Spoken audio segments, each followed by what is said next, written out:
Thanks. Hello and welcome everybody to another episode of She Said, She Said. This is our ninth year of She Said, She Said, and we're going to have a blast tonight with a great guest, an amazing musician who's going to share with us a lot of his music that has Beatles connections and it's excellent beats and excellent lyrics as well. You're going to absolutely love them. I've been playing them on YouTube nonstop for a couple of days. So they're wonderful. I am Lanea Stagg, and I am also the author of the Recipe Records cookbook series.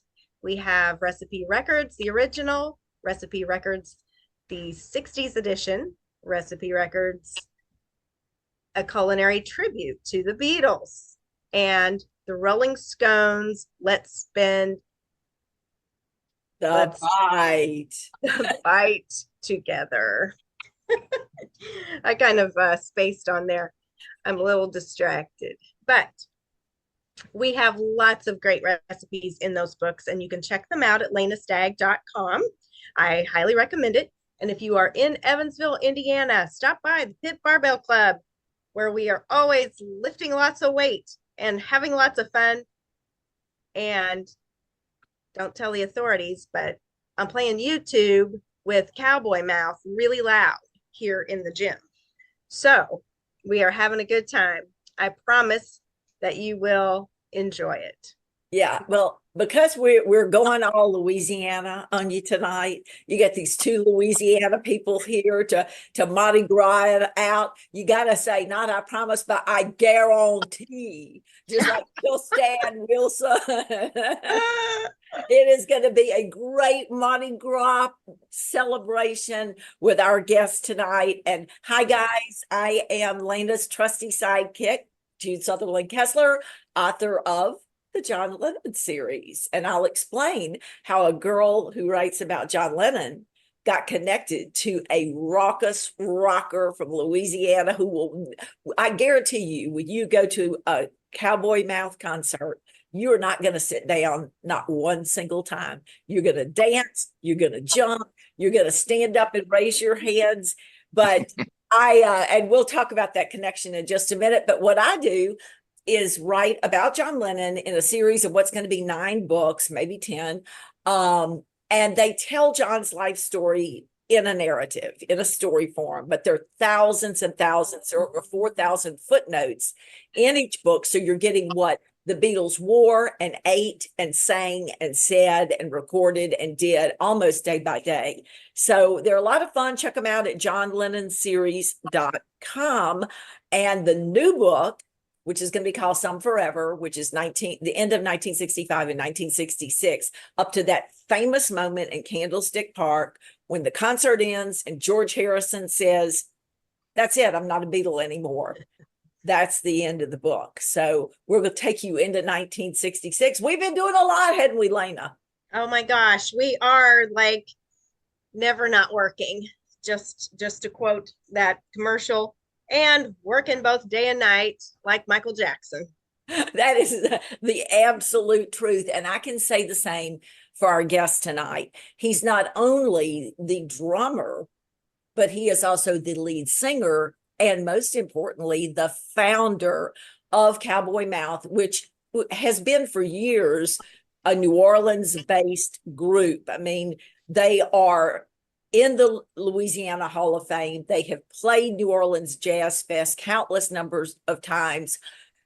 Yes, they started there, but their popularity has spread nationwide, and they're going to be performing all up and down the East Coast coming up pretty soon. They'll be going to the place where I spent my years in graduate school in Annapolis, Maryland.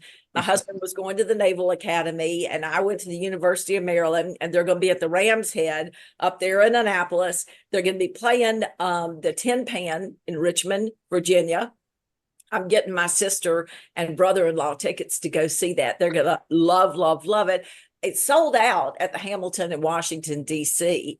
I don't know if they're going to put more tickets, but when I checked on it a couple of days ago, it said sold out.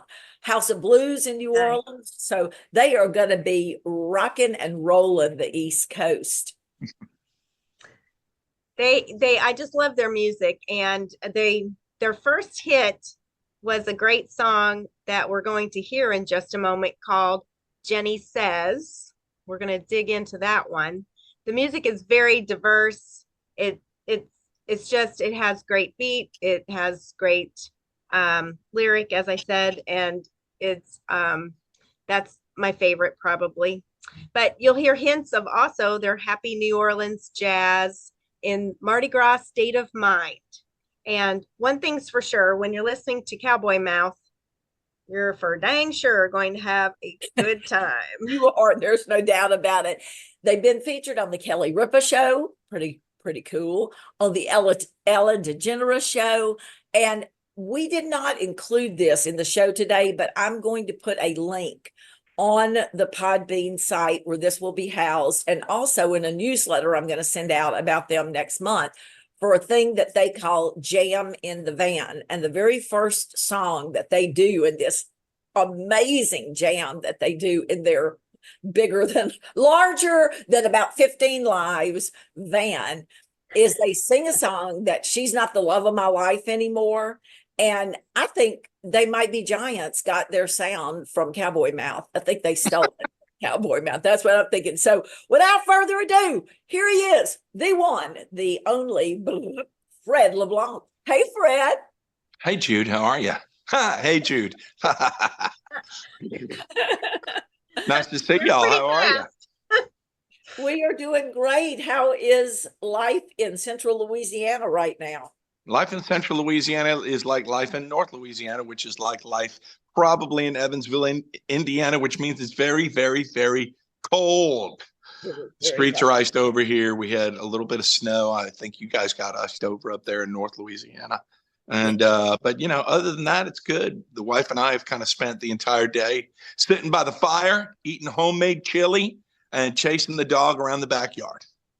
I love it. They showed the weather map last night, and from New York all the way down to New Orleans, everywhere you looked, it was white and there were snowflakes. The entire map.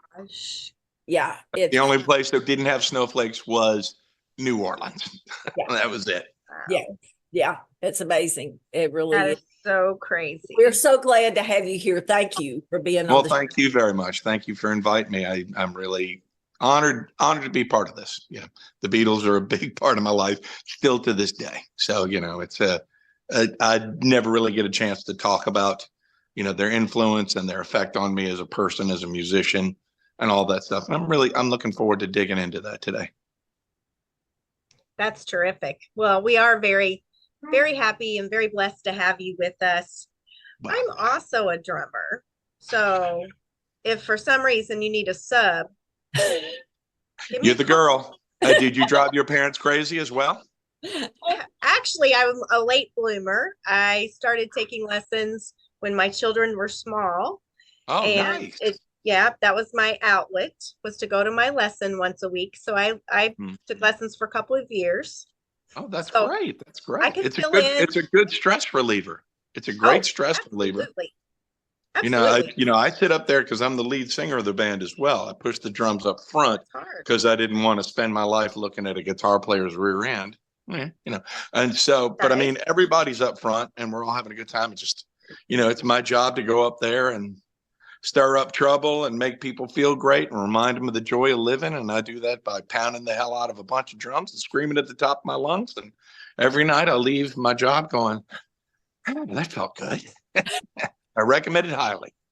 That's awesome. That is really awesome. So how did you come up with the name Cowboy Mouth? What's the origin of that? The Cowboy Mouth name was something that it was a total fluke. When we initially got together about 34 years ago, we had to have a name because I had managed to get us a couple of gigs and a tour. I mean, we had just fallen together about 4 weeks before. I'd been trying to put a band together for a while and it was not going well at all. And then my partner, John, who's still in the band to this day, he came in and everything went from being completely crappy to being completely great within the spirit of 1 millisecond. And it was one of the wildest experiences I've ever had. He just came in and everything fell together. And I was like, oh, whoa. And they said, well, now what? And I said, well, I got us some gigs booked. I wasn't going to say anything. So we had to come up with a name really quickly. And it was the only name we all didn't hate. None of us loved it, but it was, you know, there'd be like one name and some guy liked it and then another guy hated it and vice versa. It was the only name we all didn't hate. And the thinking was, okay, we'll call ourselves this for this gig and then we'll just change it afterwards, you know? But then what happened was in the space of the first 6 months of the band, it really like took off. And then, you know, the term Cowboy Mouth originally was used for, you know, like a dirty mouth, like cowboy slang for somebody with a foul mouth. But we actually got it's the name of a play by a guy named Sam Shepard about two people who were looking to kind of form a rock and roll band who want to be rock stars, but not like necessarily musicians who like the idea of being rock stars and how they kind of come to the reality that, you know, it's not about, you know, anything other than, you know, feeling that sense of escape, feeling that sense of just freedom. And that's kind of what being a quote rock star or a cowboy mouth is all about. And I kind of, when the band first formed, I didn't know how to be a front man because I'd never been a front man before and I'd never been a lead singer. So I kind of wanted to do something different in that I didn't want to be a typical front man for a early 90s rock and roll band, you know, because they were all so dour and so depressed. And I was reading a lot of inspirational literature at the time, you know, things like Norman Vincent Peale, Neville Goddard, things like that. And I really got into the idea of kind of, you know, just turning things around. So in between songs, instead of saying like, hey, we're going to party, hey, everybody's going to get drunk or, you know, raise hell, do drugs, whatever stupid crap of the day was, I'd say things like, all right, isn't it great to be alive? Or, what's some of the other stuff I say? Like, are you with me? Life, isn't it great to be alive? Life is grand. Believe in yourself and anything's possible. And I just threw it out there, right? And the response was so immediate and visceral. People were like, really clung to that. And then from that, I kind of developed this personality of being kind of a, you know, like a rock and roll preacher, kind of one of those guys. All right, we're going to have a great time tonight. And everybody's going to leave here feeling 1,000 times better than you did when you first came in here. Are you with me? You know, that kind of thing. And just kind of learning how to get people to be enthusiastic, let go of their troubles, let go of their worries, let go of anything that's bothering them. You know, I didn't want Cowboy Mouth just to be a musical experience. I wanted it to be something that galvanized an audience. You know, people came and not just experiencing the song or the show, but experiencing potentially some sort of, you know, epiphany. You know, it's like leaving the show feeling that anything was possible, because anything is possible. That's awesome. I love it. Very inspirational, and what we all need a little more of these days is a little more. Yeah, it's been quite a journey, you know. Whenever I think this thing is over, you know, there's a new life breathed into it, and it's kind of like it starts all over again. We've done well. We've had some good times. We've had some rough times, but you know, I've loved doing it for 34 years, and I actually just we just took some time down because I got shoulder replacement surgery. Got a new shoulder in here, so we're actually going to start playing next weekend in California before we go to the East Coast. So I'm looking very forward to it. Well, we are going to tune in to listen to Jenny Says, your 1996 hit. Nice. We're going to play a little bit of the video, and then we'll chat about it. Well, thank you.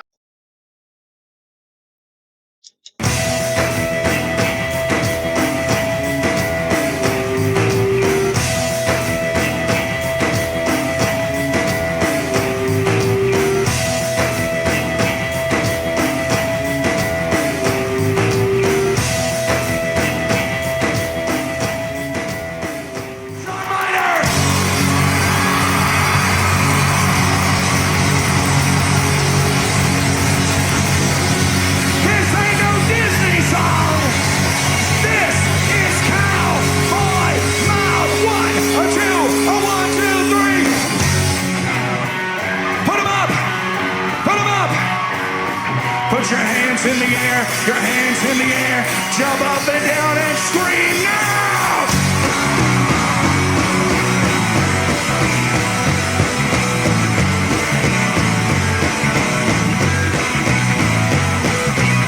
I got no reason for the things I fear, the things that make me when I see and hear. A dime's a nickel and a nickel's none. I'll throw myself into the Sunday. Summer Sunday when you went insane. You said you're going, but I said I can't. I'm going oranges and an apple cart. The touch spider tearing me apart. Gina says, turn off the radio. Gina says, turn off the light. Oh, Gina says, turn off the video. Throw your hands in the air and sing it loud. Let it go, let it go, let it go, let it go. When the world is coming down on me. A little band called Cowboy Mouth. Let's hit go. I got no reason for the things I say. She turned to warn me, then she turned away. Lots of forces in a modern world that take the toll upon a modern girl. Got no reason for the things I fear, the things that make me when I see and hear. I press my finger on an itchy trigger. What once was small right now is so much bigger. Jenny says, turn off the radio. Jenny says, turn off the lights. Jenny says, turn off the video. Throw in the air and sing it loud. Let it go. Let it go.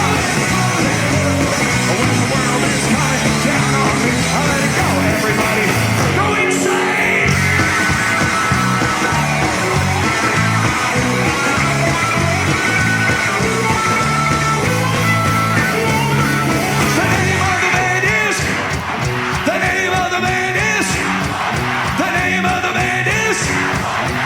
Thank you guys so much for making it out tonight.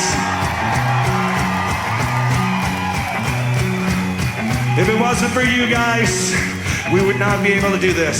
So please, give yourself a very, very loud round of applause right about now.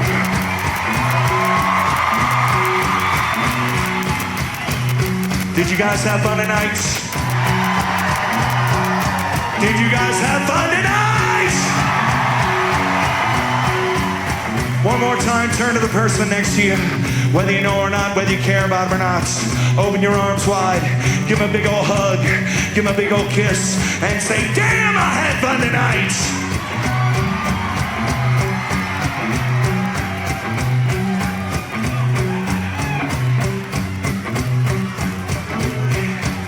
Yeah.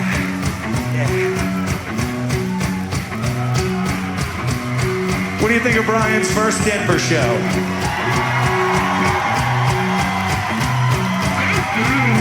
Didn't Matt do a good job tonight? What about Mr. John Thomas over here? Didn't he do a fine job tonight? And please, scream like a bunch of crazy sex banshees when I say, my name is Fred! The name of the band is, the name of the band is, the name of the band is, the name of the band is. And at the count of four, John's gonna play a solo, and everybody thrust them high and go crazy. 1, 2, 3, 4.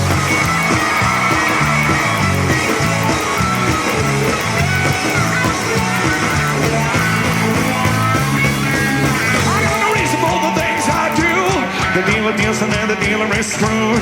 You throw your cards upon a paying table. My name is Ken and I am now. I got no reason for the things I fear, the things that pay me when I see and hear. A dime is a nickel is none. I'm gonna throw my hairy butt to the Sunday sun. Jenny says, Jenny says, well, Jenny says this, Jenny says that. Turn these lights off now. Turn these lights off now. What a great song. Thank you. Thank you very much. It went to number 26 on Billboard Mainstream Rock Chart. Cool. And number 33 on the Billboard Alternative Rock Chart in 1996. Cool. And although it's a definite wash of alternative movement that made the 90s so unique, it's so relevant today. Well, So yeah, I love it. So tell us the story about Jenny. Jenny was my first girlfriend. I wrote the song years ago.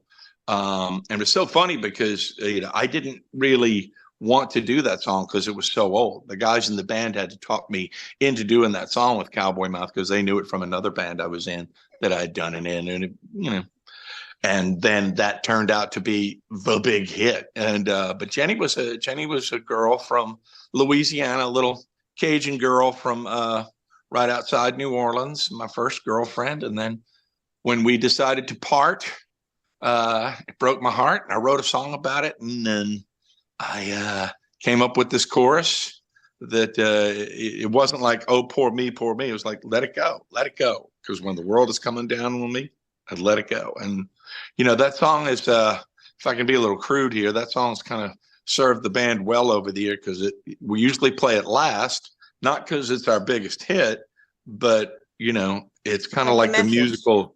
Well, it's kind of like the musical money shot of the whole show. It leads up to that whole point of just like, wah! So, and it's so, I mean, really, it's, what can you do? I am what I am. It's your twist and shout.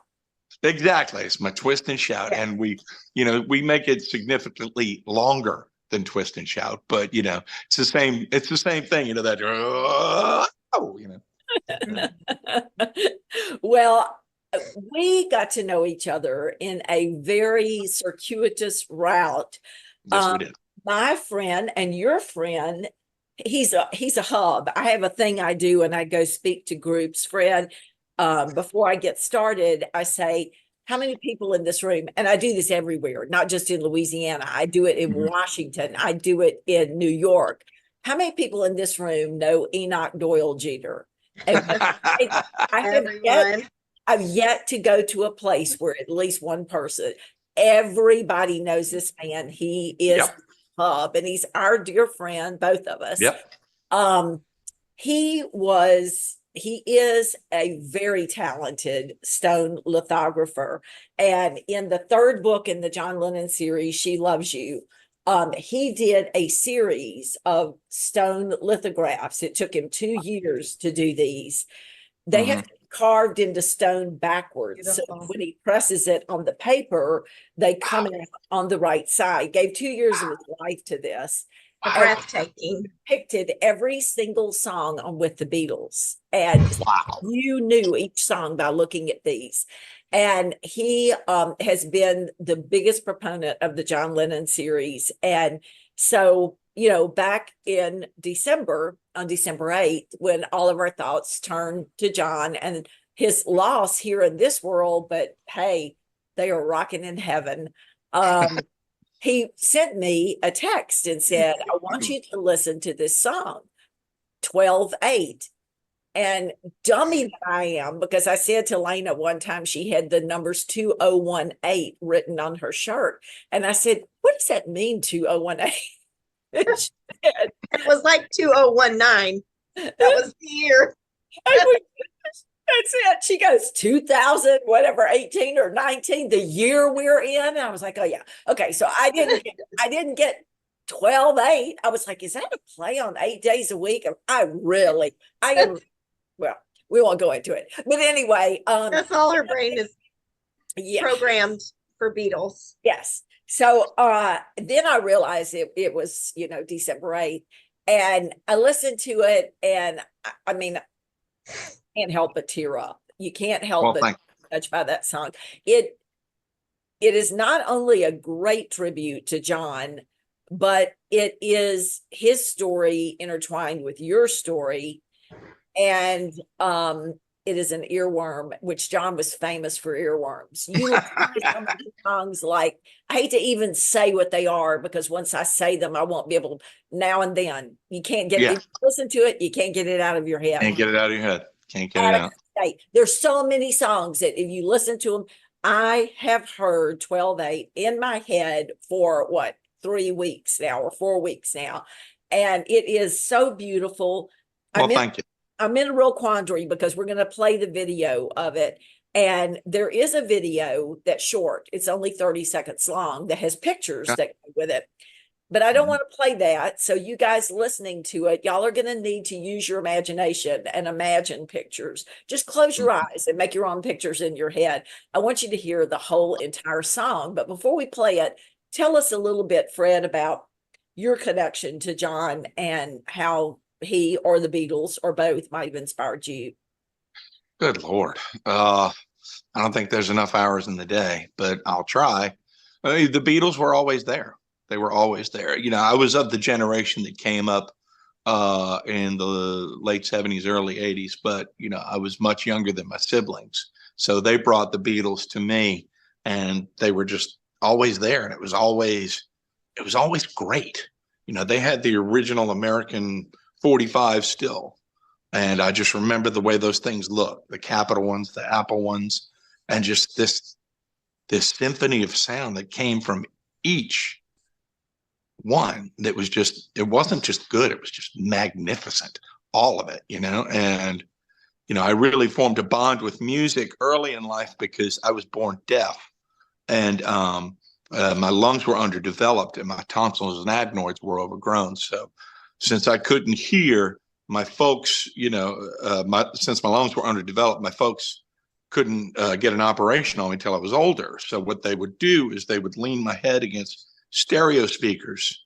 And the old family story is that I could actually sing before I could talk, you know, like show tunes, things like that, Italian opera, things like that. So when I had an operation when I was 3 years old, I could already sing, you know, pretty fluently. And then, you know, my brothers and sister being around, they just had Beatles records all the time. It was just a constant sound in my head, the soundtrack of my life. And then I was a senior in high school, and it was my week to do the weekly announcements. This is, you know, obviously 1980. And what happened was, you know, like the song lays out the whole story about what happened. You know, obviously we know what happened with John Lennon, but, you know, my story about finding out about it the morning of, the morning after. And I went to school, and just basically it just gave me the sense life is short, and, you know, it's here to be lived. And, you know, if this can happen to John Lennon, it can happen to anybody. And, you know, there's kind of like a little epilogue to the story of the song that I'll tell after the song if you want. But the song just kind of lays out exactly what happened, how I found out about it. But instead of relating to this person as a celebrity or a famous musician, I tried to put it on a human to human level. You know, my story of what I was going through in my life kind of juxtaposed with, you know, the things that he and his family were experiencing, strictly on a person to person level, you know, just going through, you know, such a transformative experience, you know, for his family and, you know, for the world in general. And I just remember that sense of how just everything stopped. You know, a lot of older people, you know, compare it to the Kennedy assassination. You know, they knew where they were. I can tell you exactly the story. I still see the pictures. I still see the colors. I still feel the emotions of what happened during those few days. And, you know, and it was pretty intense. And the song just kind of came to me almost fully formed. My wife had gotten a ukulele, you know, ironically, a George Harrison version of ukulele, because she thought it was pretty.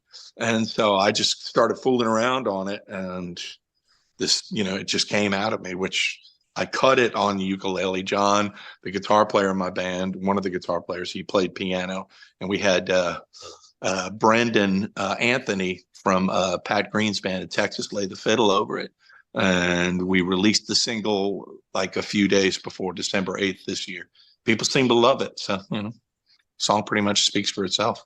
Yeah, that line in there that says, but everything changed the night John Lennon died. Everything changed. Everything did. The whole story, it was so weird, because everything in my life, like deciding to pursue a music career, deciding to just, you know, to just go for whatever I wanted to go for, you know, instead of being afraid, instead of being timid, instead of being, falling back on being just this little misfit. It was like, no, this is, life is here to be lived. Life is here to be enjoyed. You better live the hell out of it while you're here. I've been doing it since December 9th, 1980. Yeah. I had the exact same story because I went to school, got 2 degrees in 3 years in English and history, so I could write a book about someone and tell their story and tell it with research facts, but write it so that people could read it as a story. And when John died, I knew everything changed. Everything changed that day. And the song speaks to so many people. I think this song is, it will change lives. I think it will encourage other people to quit waiting for the perfect moment and realize your moment is now. Get busy and get doing, because you don't have tomorrow. So we're going to listen to the whole thing. We're not gonna have a lot of pictures to look at. So if you want to just close your eyes and sit back and enjoy this gorgeous song, 12/8 by Cowboy Mouth.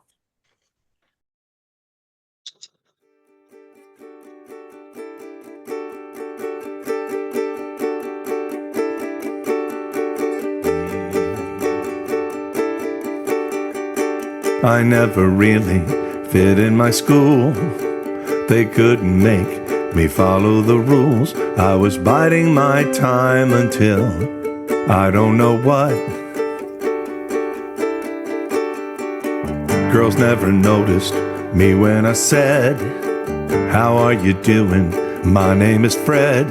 It always just seemed like I wasn't enough. But none of that really mattered, no matter how I tried. 'Cause everything changed the night John Lennon died.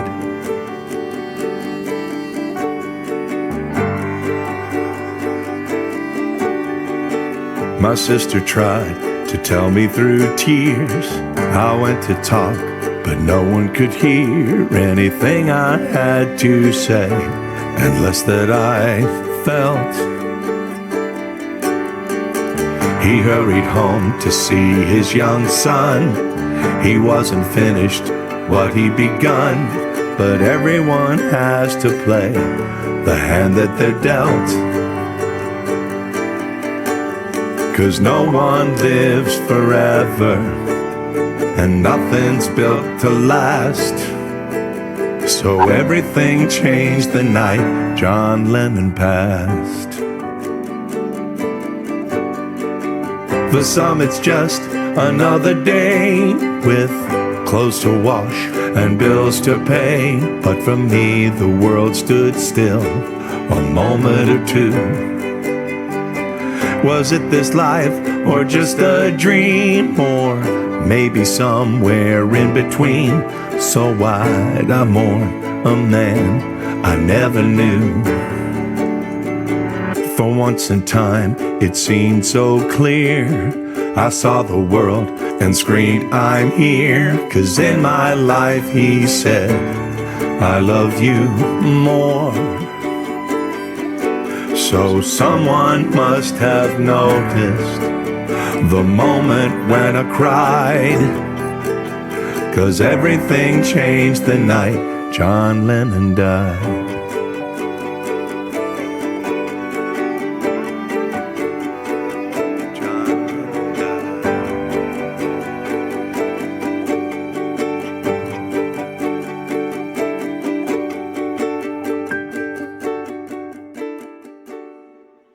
Well, that was it. And it is, if that doesn't touch your heart, you're made out of cardboard. So it's so beautiful.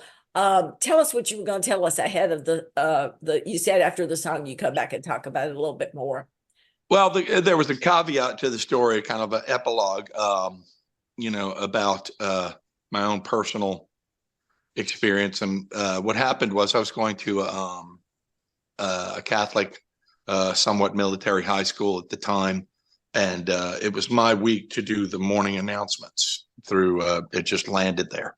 And the school was run by a couple of, Catholic priests and a military colonel, a Marine colonel, great guy. He was really actually a very kind-hearted guy. And I walked in that morning, kind of still stunned from the events of the night before.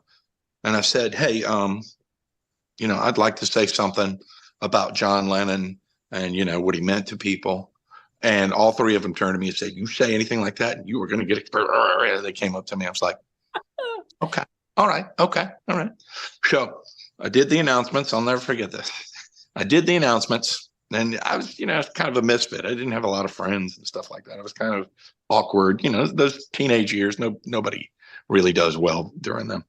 And still trying to find my place in the world. And, read the announcements, read everything that needed to be said, Then at the end of it, I leaned over and casually put my hand over the button that would turn the speaker off. And this is going out to the entire school. You're talking about 4,000 or 5,000 people.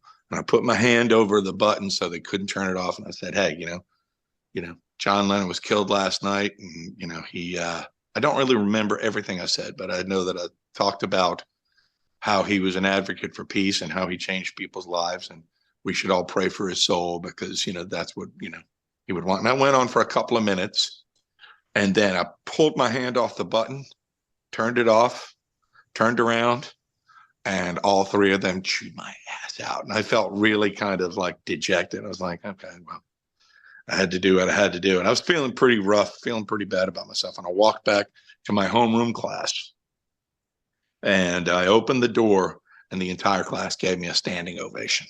There you go. There you go. Awesome. Yeah. And how embarrassed were those guys when they found out that at the end of their life, his life, John returned to his faith, actually spent some time with Billy Graham. His last picture, you see him in his New York shirt with his cross around his neck. May Payne makes John Lennon's cross and sells it on her jewelry site. That's awesome. They didn't know the whole story. They gave up too soon. Yeah. Well, I mean, look, people live their own lives. I mean, the thing I find transfixing about the Beatles, beyond music, beyond all the minutia, is it's such a great story. It's a complete story, about these four guys who couldn't be any more different from each other than if they tried, and they get together and they create this thing, and it's a bond. It's all the stories of friendship. It's all the stories of things that can divide friendship. It's a story of love. It's a story of, people falling out. It's such a complete story that continues to evolve even to this day. It's like, they just had another #1 record with, Now and Then. It's a great song. It's a great record. And it's really, the story continues and it's so all encompassing. It's hard not to be moved on so many different levels by the arcs in this story. And, not only John Lennon's trials and tribulations, but, the things that they all went through. It's like, I've always thought that Ringo should write a book about his mom because she seems like such a cavalier, interesting figure. The fact that, Ringo almost died 3 times. The fact that, that the night that John Lennon almost gave up on the Beatles and went back to his aunt's house, totally dejected after getting out of Hamburg, was exactly 20 years to the night when he died. It's so, there's so many variables and so many arcs to that story. It's just, it never ceases. It never ceases to amaze me. Yeah, it really is an incredible story. Ringo, survivor, unbelievable. Truly spent his whole entire childhood in sanitariums. And his first father, Johnny Parkin, they were very well to do and lived in a house at 9 Madrid Street with 3 bedrooms. It was a luxurious home. Then he left them, and 2 weeks later, his mother is scrubbing front stairs of people's houses. They moved into a much smaller house that they're renting. Life changes on a dime for everybody. Everybody. Yeah. And their story is so incredible. Well, I just would give anything if you could be with us at the St. Patrick's Day party at Enoch's. Enoch Joel Juder, our friend, runs Enoch's Irish Pub. And every year we host this big party on St. Patrick's Day. But you are well past that. You will probably be playing for thousands of people that night. And you take a little bit of Louisiana with you everywhere you go. We do. I just, it's great to just spread it across the country, the joy, the jubilance of Louisiana, the unique culture and the language. And we're just a singular state. And one song that you guys do that really shares that exuberance is Mardi Gras State of Mind. And you wrote it in 2020, didn't you? I wrote it in it was 2020. Yeah. Yeah, because you were sad that they shut Mardi Gras down that year. Well, it was with everything that was locked down. My wife is also from New Orleans, and we actually got married 1 week before lockdown, and I had proposed to her the year before on the Mardi Gras route of was it the Orpheus Parade? It was the Orpheus Parade. The band had finished playing a show out at Spanish Plaza, a big free Mardi Gras thing we had done every year up until then. And I had proposed to my wife on St. Charles and St. Charles Avenue and 4th Street, because that's where she grew up. And so I had a bunch of friends who were in the 610 Stompers, the male dance troupe who wear, I don't know if you know about them. They've been on like the Today Show. They're kind of an all male middle-aged dance troupe, but they wear like red satin jackets and cut off blue jeans. It's hilarious, right? Well, I had some friends in there. So my wife, I proposed to her. They stopped the parade. The 610 Stompers stopped the parade. They gathered around and wait until I asked her. I had this whole speech ready, and all I could say was, Mary. But then, so we, during lockdown, so we'd gotten married 1 week before lockdown, and on the steamboat Natchez in New Orleans. It was great. Aww. And then, so spent about a year being locked down, just like everybody. And I remember Mardi Gras 2021 was coming up, and it was around like November or December. And I was like, Lord, I was in my tub and I was praying. I was like, Lord, I don't know what's going to happen, but please, we need Mardi Gras to come back. We need Mardi Gras to come back, please. And eventually it did. And then when it did, it was like, oh, we're going to have the best party ever. And then that song just kind of came to me. It's like, wow, boom. And we got Big Sam from Big Sam's Funky Nation in New Orleans to play the trombones on it. And it was, it's just great. It's a lot of fun. Well, nice. We'll listen first to a clip of you on a New Orleans television station talking about Mardi Gras State of Mind, and then we'll play the song. So here we go. Thanks. News clip, and then Mardi Gras State of Mind. 1, 2, 3.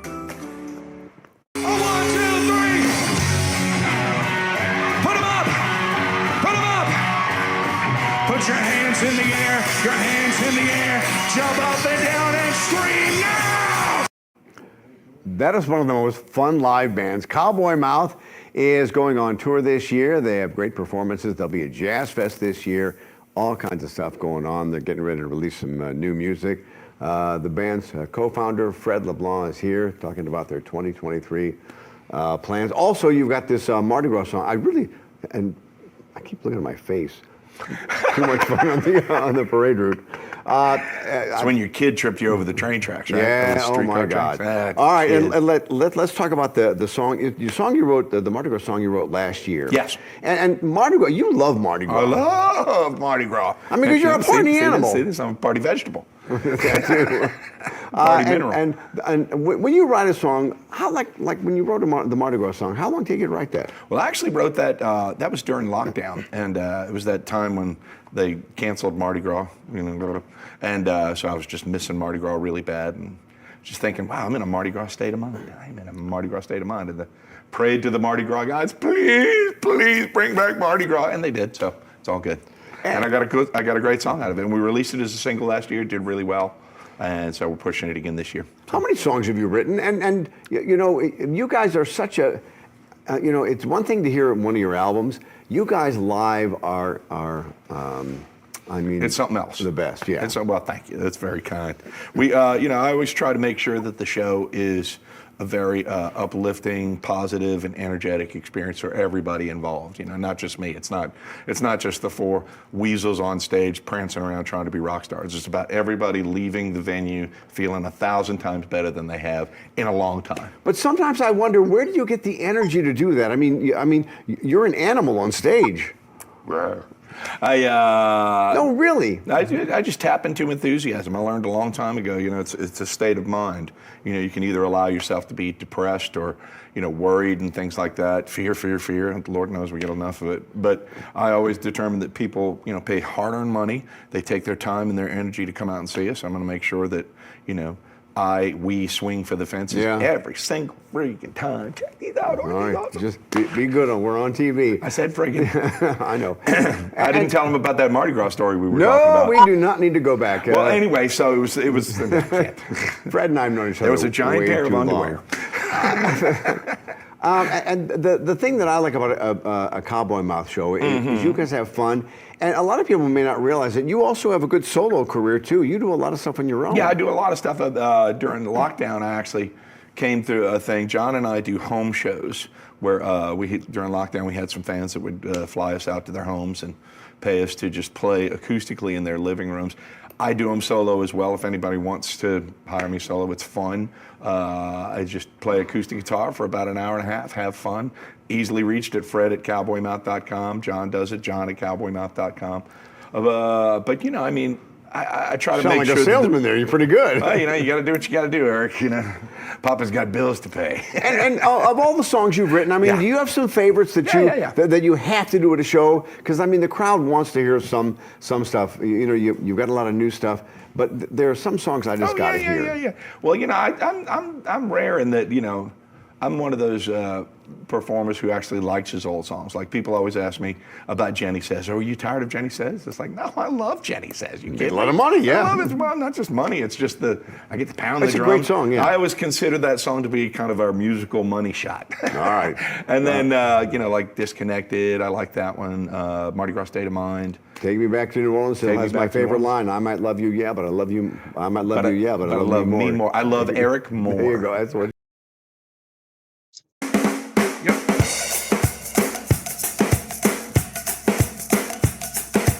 How much longer can you take it? How much more you gonna fake it? You fuss and you fight, knowing something ain't right. It's a feeling you just can't shake it. Think about taking the worries of the world and leaving them all behind. Cause it's a perfect day to shimmy and sway to a Mardi Gras state of mind. Bop. Bop, bop. Bop. How much more you gonna do it? Look at the world and say screw it. Work all day for barely any pay. That's life, you gotta get through it.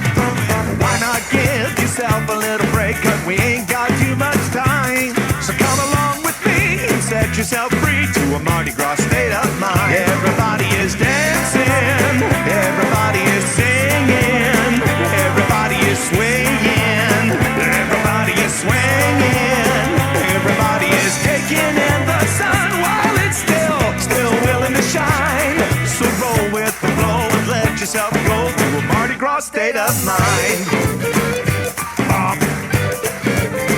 Big sound!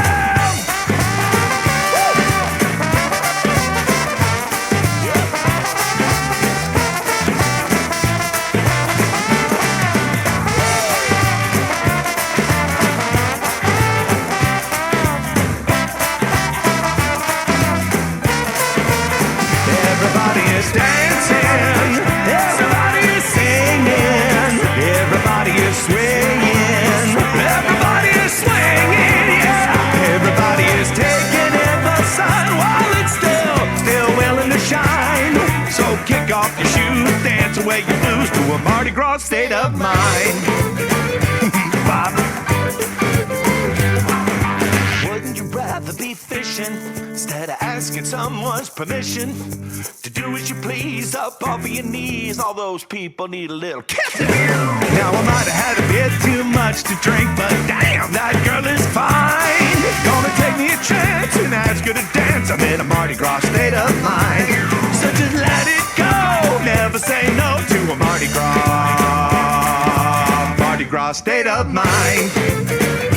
Bom. Bom, bom. Bom.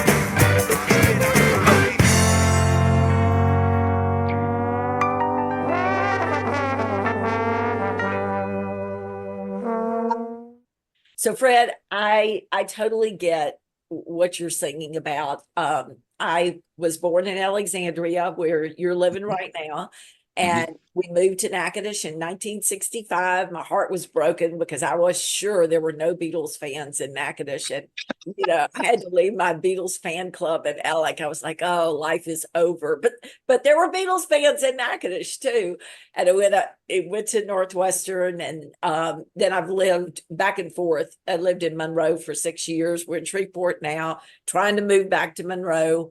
So I get it. It is very special. I just had to explain to someone the colors of Mardi Gras, and that glitter represented faith and gold, power, and purple royalty, and what everything stands for, why we celebrate it, prior to Lent, to have that time of relief and joy and dancing and singing before the somber days of Lent. What's Mardi Gras to you? What does it mean to you?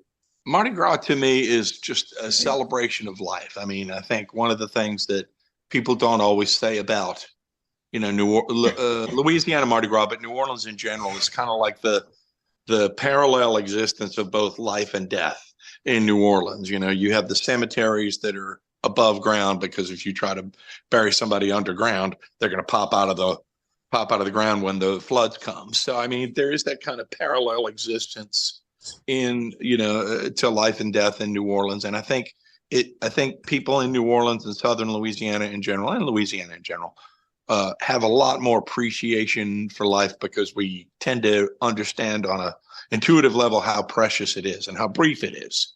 I mean, it's so funny how I can look at points in my life that were years ago and just, we all do this, just, they seem like yesterday.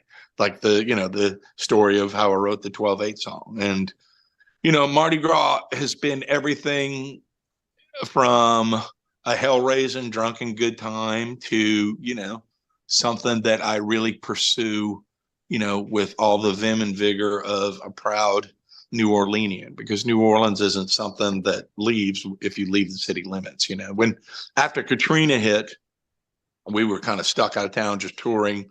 You couldn't get back into the city. And I remember one night we were playing in Dallas, and, somebody came up after the show to talk to me, and she said, are you from New Orleans? I said, well, I was born there, but, I went to school there and I live there now, but I grew up about 3 miles outside of the city in a little town called Harahan. And she looked at me and goes, so you're not a real New Orleanian. And I looked at her. Yeah, I looked at her and I said a word that rhymes with which. I said, after all we've been through, this, you can call yourself a New Orleanian if you reach the North Shore, where you go all the way down to Grand Isle, east to Slidell, and west to Ponchatoula. Fine with me. That's exactly right. And now I think even Covington and Mandeville. Oh, yeah. Jacksonville, they're all becoming part of that. Yeah, it's all part of the experience, Elena knows. She's been to all these places. We go to New Orleans. She's been to Madisonville, to Covington. Oh, yeah. So, our bass player now, Brian Broussard, he lives part-time in Covington. So yeah. It's just a great place. It's great. That New Orleans spirit just, it pervades all that area. Yeah. Yeah. It is so great. Well, before I hand you back over to Lena, I wanted to ask you to tell us a little bit more about that link that we're going to provide to the jam in the van. Your van, oh my gosh, it's palatial. It just looks like it. It was actually a van. They filmed it with these wide angle lenses that make it look bigger than it was. It actually was just a van, and Wow. it's a concert series. They film a lot of bands, and they asked us to do it. This is about a year or two ago during Jazz Fest in New Orleans, and we said, sure, why not? And I was surprised at how good it came out, simply because we were in a van, and those things, they tend to kind of come out kind of questionable, but the sound is great. The band played great. We had a lot of fun doing it, and they broadcast it on big old widescreen, like screens outside. So this whole bar that the van was in was screaming and raising hell while we were doing it. So it was great. It went really well, and it captures a lot of the fun of what we do. It captures the most recent incarnation of the band that isn't just me and John Griffith. It's also Brian Broussard, who's our bass player and kind of like our team captain, and Frank Rachalski, who is a great player. And it's a really great representation of where we are now and what we do. So everybody click on that, and you'll get to see each member of the band be introduced, and you'll get a really good representative feel for what it's like to go to a Cowboy Mouth concert. It is fun. That's all I can say. All right, Lanea, sorry, I just thought I better interject that. Well, I believe, Fred, there was another song that's very near and dear to your heart that we were going to chat about as well.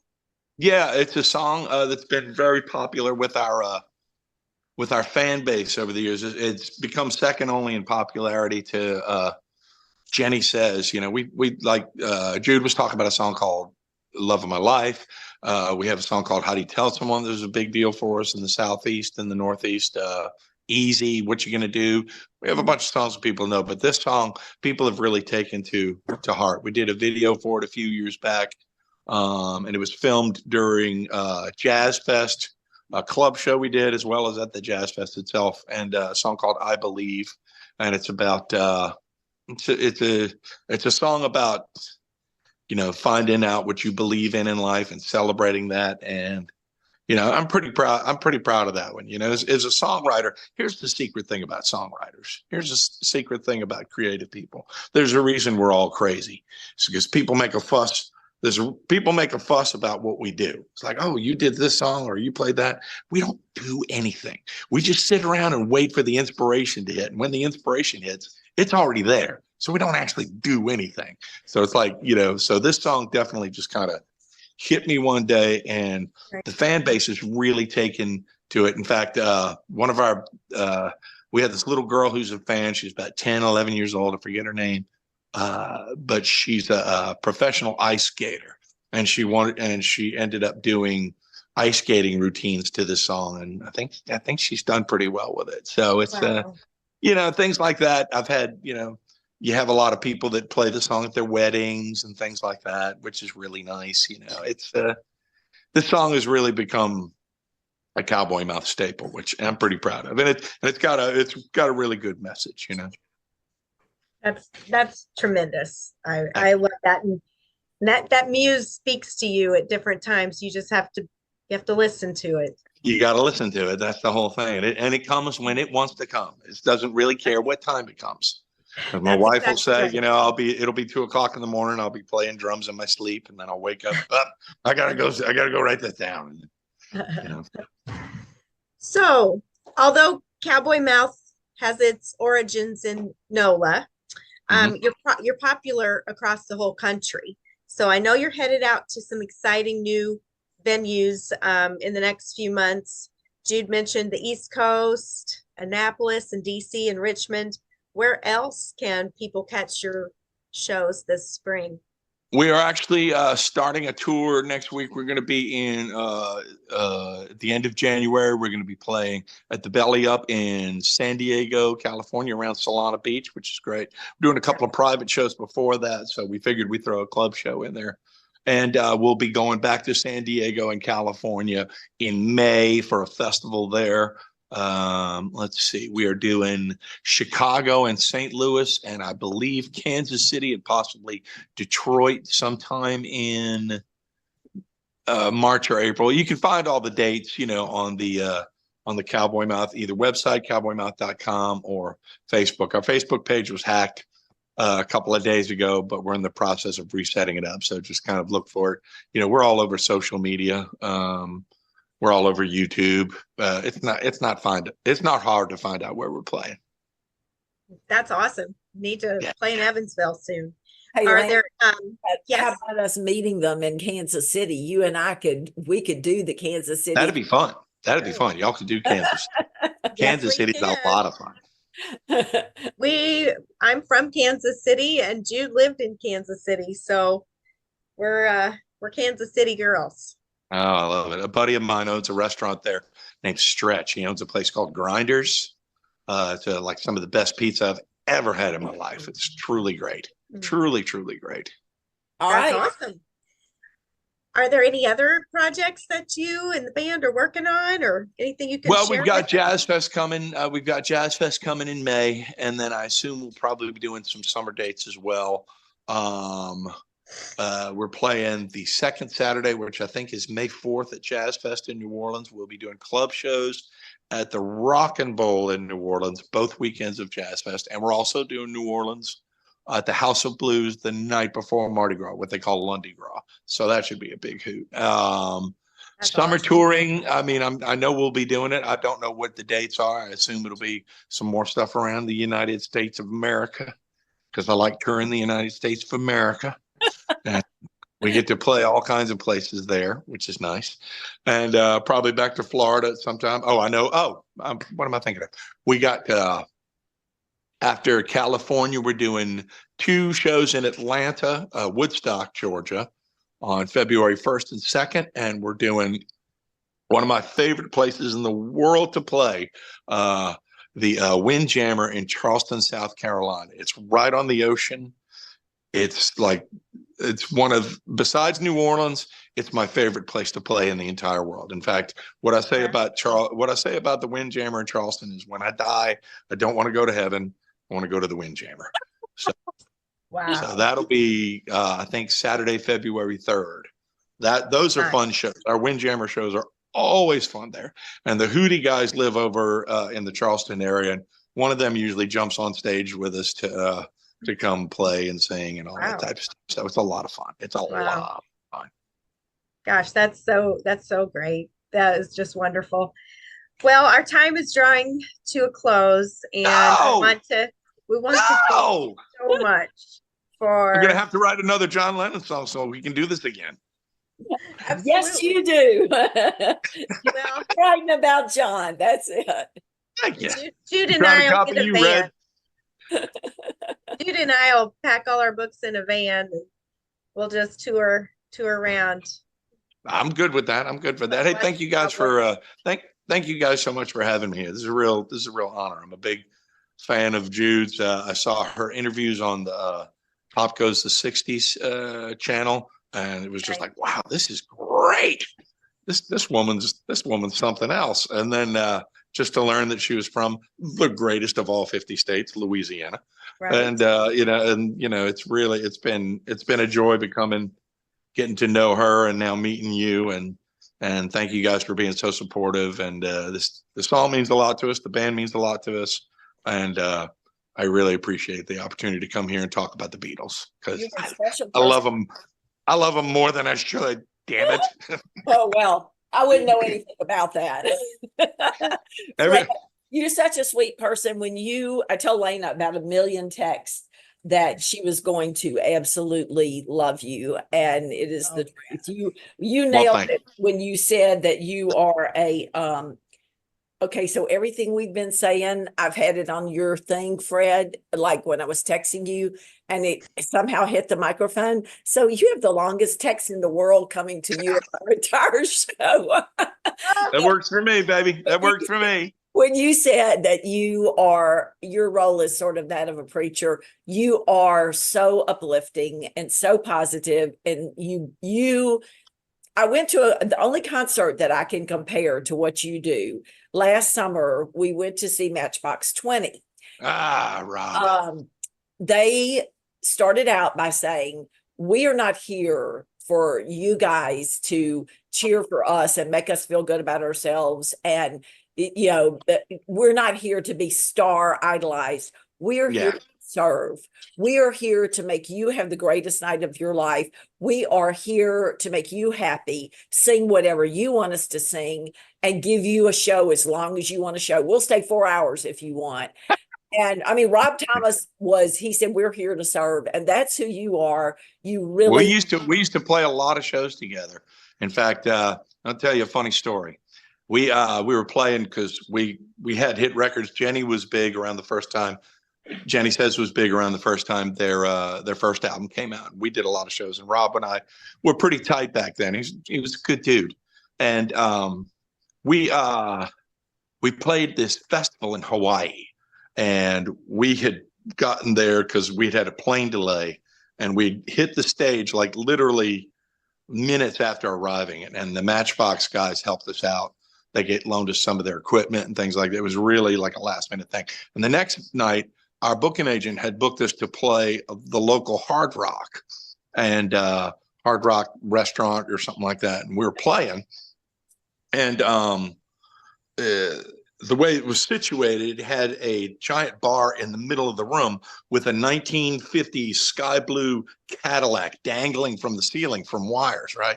So during the show, we're playing Jenny Says, and the Matchbox guys were all fans of ours. And so one by one, we're handing over our instruments to the Matchbox guys, right? And so Paul, who was their drummer at the time, he took over my drums, and the guys knew it because we played so many shows, and Jenny Says is an easy song. And so all of a sudden it's Matchbox 20 playing Jenny Says, and I'm climbing on this bar, dangling on this, hanging on this Cadillac that's suspended by wire. And Rob, God bless him, he's trying to help me out. He's bringing my floor tom drum, which is one of the big toms, and he's following me with it so I can play on the bar while dangling on this Cadillac. And I made him bow down to me and proclaim Cowboy Mouth as the greatest rock and roll band in the world. Say it. Cowboy Mouth's the greatest rock and roll band. It was just a great night. It was a lot of fun. And what a moment. It was a moment. There are pictures somewhere. I'd have to dig them up. I found a picture recently because we were playing a festival in Houston together, and for some reason I decided to just completely destroy my drums. And I called Rob on stage, and there's a picture, and I'm just sitting there talking in the mic, and he's just dying laughing behind me, screaming. It's somewhere on our social media. You'll have to dig it up. Oh my gosh, I have got to find that. I have got to see it. Well, if you ever have one of those Paul McCartney moments where how he shows up in places like the Philharmonic in Liverpool, and he just doesn't. If you ever get this desire to drive to Monroe and show up at Enoch's Irish Pub, you better call me before you show up. You got it. I love Enoch's. Enoch's is Cowboy Mouth had so many great shows at Enoch's, and this band I was in before them, Dash Rip Rock, had so many great shows at Enoch's. And talking about, there was another Enoch's that was on across from Bayou de Seard. It could fit 150 people, and we would put 700 or 800 kids in there at a night. It was insane. The stories of Enoch's Pub are legendary and hilarious. Yes. I have to tell you something when we're not on a podcast. I have no doubt.